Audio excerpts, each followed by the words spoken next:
Hey guys, and welcome back to the J2O channel.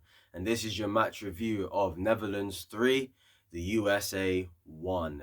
In a game where really the Dutch, I think, just showed their class. I think in a game where, for the manager at the very least, Greg, Berhalter for the US, I think just came up too short. I think the level of, not necessarily the team, but I think the level of manager he came up against today, I think was too much for him. I think tactically, Louis van Gaal, in terms of the game plan that the Netherlands implemented to stop Pulisic and to stop the US really from, playing the way they do in terms of their energy, the way they move the ball, etc., etc. And I thought he executed it perfectly because, you know, over there, they've been criticizing Netherlands, for the way they play football. But Louis van Gaal has been very calm about it. He said, look, it's winning football. And at the moment, that's all they're doing. They're winning football matches. So, it is what it is. Yes, he's not playing the sexiest football, and I know the Dutch want that.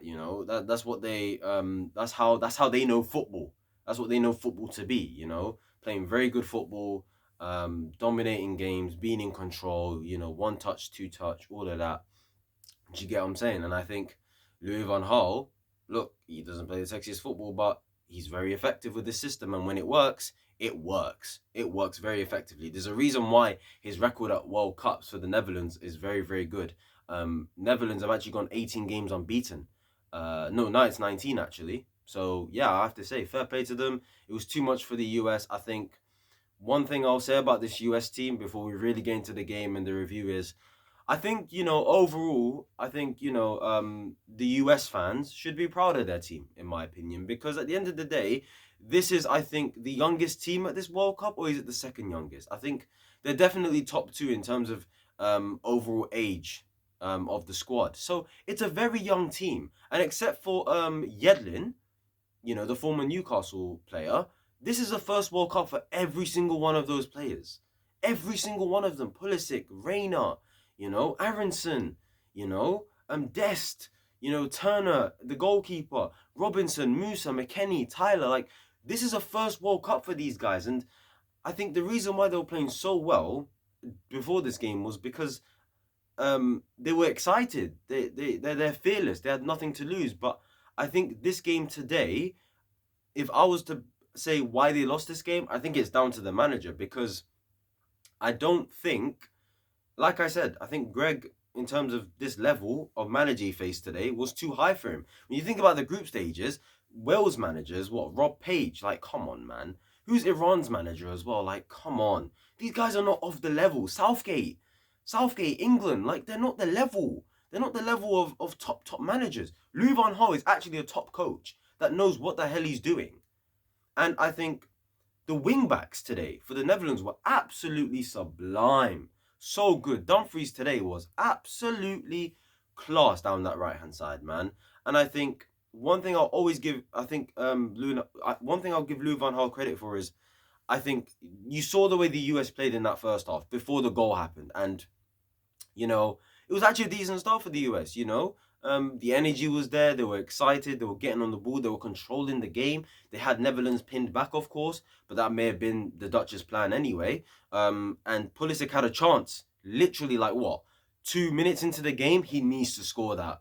He has to score that, bro. I don't know what happened there with the. I think it lagged, but anyway, like I was saying, he has to score. There's no excuses. Yes, in his head, he may have thought he was offside, but in football, you never know. He's got to strike that better. He's got to strike that better, man. Like, sometimes Pulisic, he's one thing I'll say he's very good at is he's good at getting onto the end of crosses. When he has that instinct about him when he runs into the box, when he has a desire and runs into the box with full speed to maybe get like a shot on goal. Then I trust Pulisic to score goals. But when it's like when you have to put power behind your shot, when maybe at times today when he was dribbling with the ball and he shoots instead of passing, he doesn't have enough power. There's not enough venom in his shots, and it just showed in that effort. It's just not enough venom in it. I know it is weak foot, but he needs to hit that with a little bit more power. And I think his body language and the way he hit it, I think showed me that he thought he was offside. And look, like I said, even though you think you're offside, still put it in the back of the net. That would have changed the game massively, potentially in US's favour if Pulisic had scored that. And then obviously, Netherlands score through Depay. And I have to say, for all the criticism they're getting for the football, I tell you what, the football for this goal was absolutely brilliant. I think they played about 20 passes, and I think every player touched the ball. Every player touched the ball from Depay all the way to the goalkeeper. They all touched the ball and got involved in that goal. And the way they just played out from the back, Frankie de Jong dropping deep in between the centre backs, moving around, the link up between, I think it was Klaassen and the wing back and Depay, like that stretched out the US midfield. Was absolutely fantastic. The ball goes out to Dumfries. Dumfries puts the ball in. Depay, no one's picking him up. Tyler Adams needs to pick him up. And yeah, it's just a poor, it's a good finish. Sorry, from Depay. And at that stage, from then on, it just looked like all of a sudden the US froze a little bit. All of a sudden, they're not really doing what they need to do or what they were trying to do before the goal happened. And one thing that was really annoying me about the US today was their two centre backs. I mean, Tim Ream, who has had an unbelievable tournament for his age, by the way. He's had a good tournament, Tim Ream. And obviously you got Walker Zimmerman. They were moving the ball so slowly. I mean, the amount of time and space they had on the ball today. And I think that comes down to the Netherlands literally refusing to press them. And this is what I mean when I say tactically, Louis van Gaal got it spot on today. He was like, you know what? When the two centre-backs have the ball, don't press them. Don't press them. Everyone man mark every other US player. Hence why every time they tried to play through Pulisic, either Timber was on him or, a midfielder was on Pulisic. And Pulisic, for the most part of that first half, literally had no time to do what he had to do on the ball. Every time he had it, Timber was just there all the time, every single time. It was like, bro, they literally nullified Pulisic's game. I know people say Pulisic had a poor game, but when you look at the game again, that first half, they actually stopped him, bro. They full on stopped him. Yeah, Pulisic had a few touches here and there and had a little bit of space from time to time, but not consistently. Pulisic needs to have the ball on a consistent basis to really get into the flow of the game. And the way they just nullified him and stopped him and put bodies around him was brilliant. And the mid-block they had, every time Des was on the ball, or Anthony Robinson, or McKennie, Musa, Tyler Adams, they just pressed the shit out of them, bro. And the US were really struggling to break them down and sort of, try and create chances from it. Tim Weah had a long-range shot. And then obviously, the Dutch go 2-0 up. Once again, Dumfries down the right-hand side. Yo, Greg, where was the plan for Dumfries today? He was absolutely brilliant. Honestly, I don't... Yeah, it's just disappointing that they just didn't do enough to stop the wing backs. Because I'm sorry, when you think about 5 at the back systems, 3-4-3 systems, 5-3-2 systems, the wing backs are the most important players in these systems, and they needed to find a way to stop them today, and they just couldn't stop them. And I felt like even Daley Blind in the first half, despite scoring, I didn't even think he was that great. I felt like he was a player that I think the US should have targeted a lot more instead of trying to go down the left-hand side when a lot of the time. Because every time they did go down to the right-hand side, for the most part, they actually broke through the lines, Dest with a couple dribbles, linking up with Weah at times as well. They actually got some joy out of that side. I don't know why they were trying to go down Pulisic's side when at the end of the day, yes, Pulisic is your best player, but the strongest side of the defense for Netherlands is down that right-hand side. Timber and Dumfries is way stronger than Ake and Blind. Let's keep it real. So I don't know why they didn't try to play down that right-hand side a lot more. So yeah, they go 2-0 up. Dumfries puts a ball in. Daley Blind, nice and easy, tap in, goes into the bottom corner, and you think to yourself, game over. I thought it was over at that stage. The US, just didn't have any ideas in terms of how to stop the wing backs and how to actually counter tactic Louis van Gaal's game plan today. And Greg just looked a bit clueless, and this is what I mean when I say this is the first time in this World Cup he actually faced a manager in Louis van Gaal that's actually rated, somebody that's actually quite serious and actually quite a good coach. Southgate is not a good coach. What was his manager? Come on. Iran's coach. Come on, like these are not serious top level coaches. Southgate's not a top level coach. Let's keep it real, guys. Okay? If he was, I wouldn't be seeing so much criticism for him, would I? So clearly he's not. And Louis van Gaal is. And Louis van Gaal set out a very good game plan today to stop this US team from using their energy, from really getting into the box and, threat, showing a threat. I think maybe the US should have taken inspiration from Ecuador in the way they played against this Netherlands side, and I don't know, maybe so. Obviously, the second half comes along, and it felt like a training session. I can't lie, like up until the goal, it really felt like a preseason game. Honestly, I think Micah Richards said it. Like it genuinely felt like a preseason game up until the goal. It was flat. It was dead. The Netherlands just weren't attacking anymore. Understandably so. They're 2-0 up. The US, just not enough up front. Pulisic won a few fouls here and there. Other than that, Aronson came in, Reina came in. Reina didn't do too much. Aronson didn't do a hella much. Haji Wright comes in and has one of the funniest cameos I've ever seen in my life. I'm not gonna lie, that cameo from Haji Wright was absolutely ridiculous. Honestly, it was so funny. But yeah, the way the US had scored their goal actually came from Depay. Depay poorly passing the ball back to the goalkeeper. Haji Wright then takes the worst touch I have seen in my life.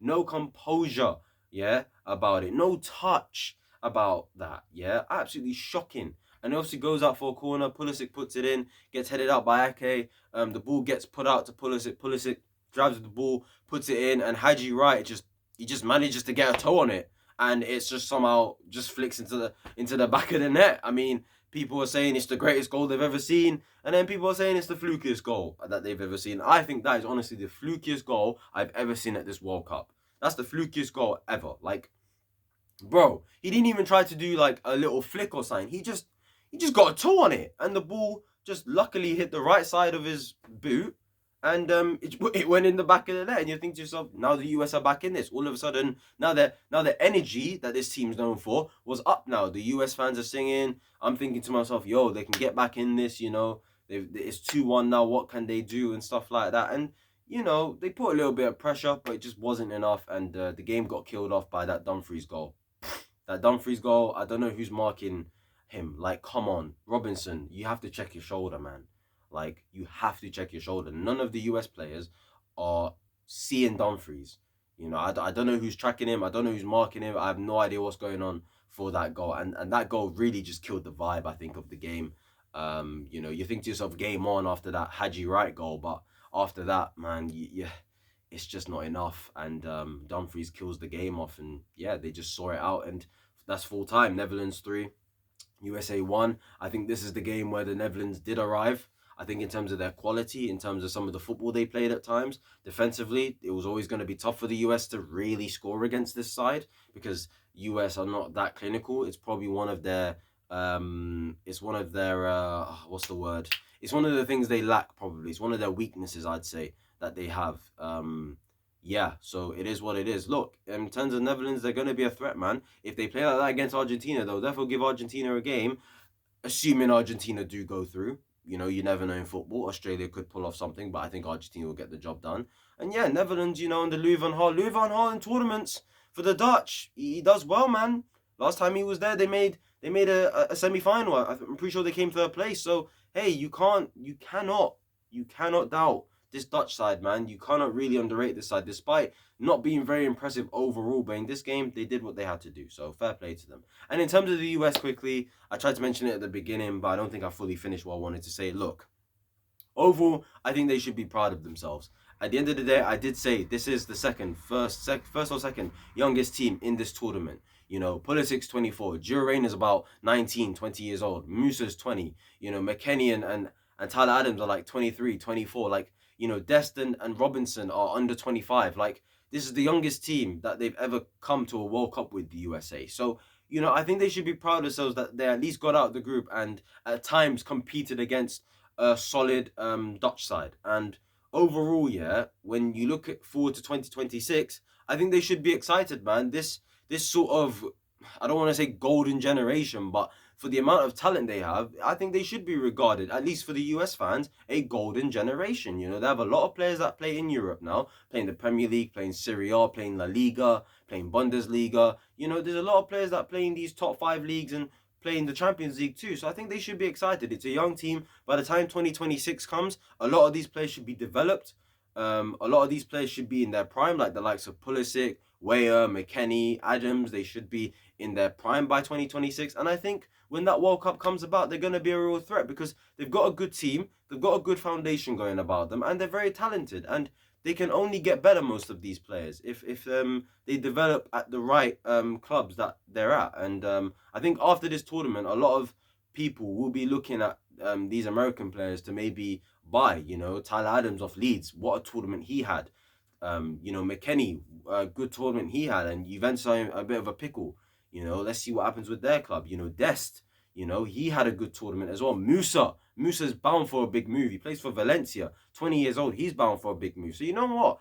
These guys should have their heads up high and not be too sad about going out of the tournament, to be honest with you. I know they would have wanted more. I know Pulisic would have wanted more, but it is what it is. And look, Pulisic should be proud of himself too. 4 games, 1 goal, 2 assists, 2 man of the match awards. Pulisic had a good tournament. And when he comes back to Chelsea, hopefully he's not holding bench, which is going to be very likely, but I hope he doesn't, because he does deserve to play for us and start for us consistently, in my opinion. But yeah, that's it, guys. That's been your review. Please like, comment, subscribe, turn on those post notifications, follow my social media down below, and yeah, I'll see you guys later on for Australia versus Argentina. That review will be coming out tonight. Let's see what happens in that game. The winners of those guys will be facing the Netherlands in the quarterfinals of the World Cup. So yeah, see you guys tonight. Peace.